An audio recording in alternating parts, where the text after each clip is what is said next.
السلام علیکم محترم ناظرین۔ ایک باطل دعویٰ یہ تھا کہ جنت میں صرف وہی جائیں گے، جیسا کہ سورہ بقرہ کی آیت 111 میں یہ دعویٰ مذکور ہے۔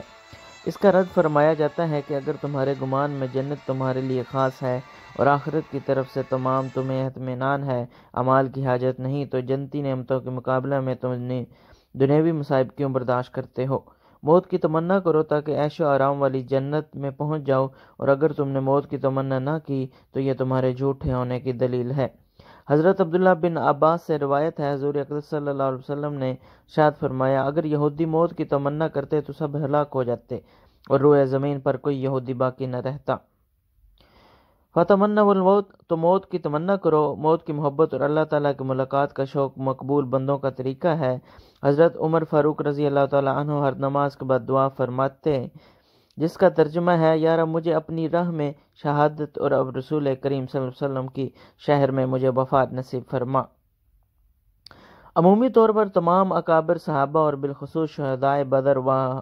اصحاب بیت رضوان اللہ اجمعین راہ خدا میں موت سے محبت رکھتے تھے۔ حضرت خالد بن ولید نے ایران والوں کو جو خط بھیجا اس میں تحریر فرمایا تھا،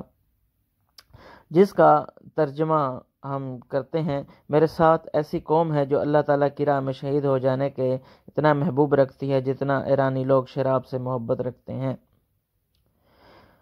ایک دوسری روایت میں ہے کہ اس طرح کا خط حضرت سعد بن ابی وقاص رضی اللہ تعالیٰ عنہ نے ایرانی لشکر کے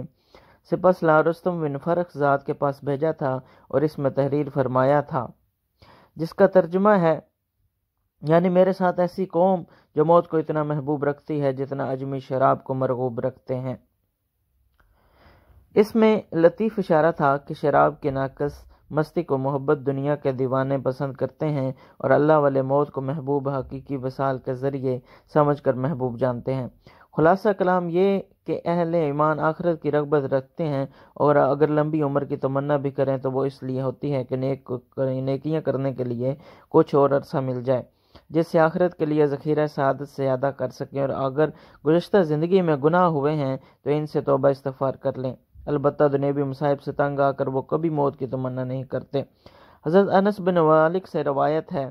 رسول کریم صلی اللہ علیہ وسلم نے کوئی دنیاوی مصیبت سے پریشان ہو کر موت کی تمنا نہ کرے، اور اگر موت کی تمنا کرنے کے سوا کوئی چارہ نہ ہو تو یوں دعا کرے کہ جب تک زندہ رہنا میرے لیے بہتر ہے اس وقت تک مجھے زندہ رکھ، اور جب میرے لیے وفات بہتر ہو اس وقت مجھے وفات دے دے۔ اور در حقیقت دنیاوی پریشانی سے تنگ آ کر موت کی دعا کرنا صبر و رضا، تسلیم و توکل کے خلاف ہے اور ناجائز ہے۔